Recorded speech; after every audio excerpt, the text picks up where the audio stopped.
Atëherë, njerëzit që japin shpirt janë dy grupe. Njerëzit besimtar dhe për mirë dhe njerëzit e themi gjunaqtarët e mëdhenj dhe jo besimtarët.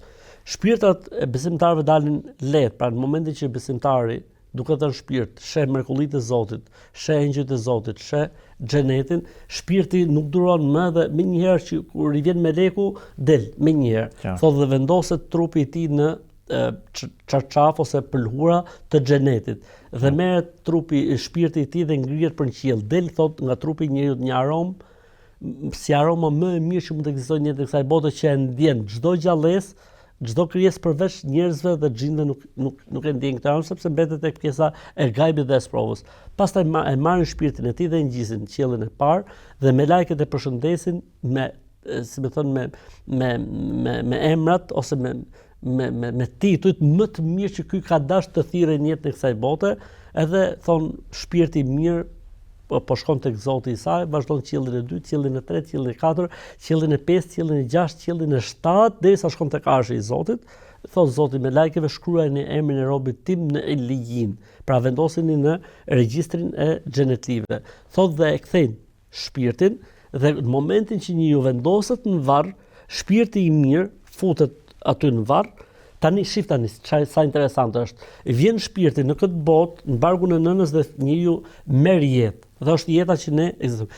Vjen shpirti në varr, por nuk është më jetë si jeta jonë.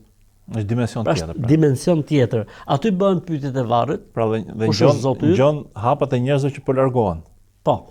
Pra, i vdekuri nuk dëgjon asnjë gjë që ndodh pas se njerëzit thonë që mos thuj këtë. Absolutisht. Okej. Atëherë, pyetet kush është Zoti jot, cila ishte feja jote, cili ishte profeti yt, cili ishte libri yt në disa transmetime, dhe në momentin që i përgjigjet pyetjeve me sukses, pra besimtari do i përgjigjet me sukses, thotë i hapet varri, thotë sa kapsyni njeriu, i hapet atij një derë nga xheneti, po përpara se të hapet kjo derë nga xheneti, i hapet një derë nga xhenemi dhe i thuhet këtu do ishte vendi yt, po mos ishe përgjigjur.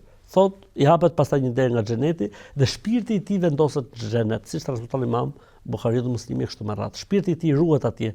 Atë shpirti i përjeton mirësitë dhe begatitë e xhenetit dhe pasojat vijnë tek trupi i tij në varr.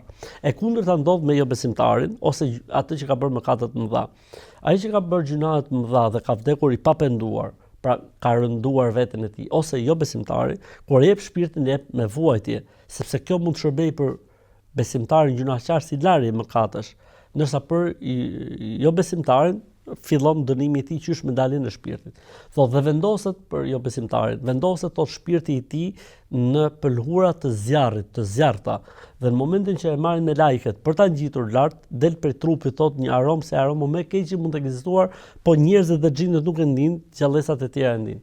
Thotë dhe ngjitet. Në momentin që shkon në qiellin e parë, nuk i hapen dyert e qiellit parë. Thot dhe pritet derisa të shkojë trupi në varr. Dhe në momentin që shkon trupi në varr, atëherë gjuhet shpirti i tij. Nuk e sjellin siç sollën të parën, po gjuhet, fatakhtafu au tahwi bihi ar-rihu fi makanin sahik. Siç e thot Zoti në Kur'an. Dhe në momentin që vendoset dhe vjen varr, atëherë bëhen pyetjet, i hapet atij një derë ose një dritare nga xheneti dhe i thuhet nëse do ishe përgjigj, këtu do ishte vendi yt, po ti nuk u përgjigje, ai thot, nuk di të përgjigjet, thot i hapet një derë nga xhenemi, shpirti i tij shkon në xhenem dhe pasojat e vuajtjes së tij në zjarrin e xhenemit vijnë tek varri i tij.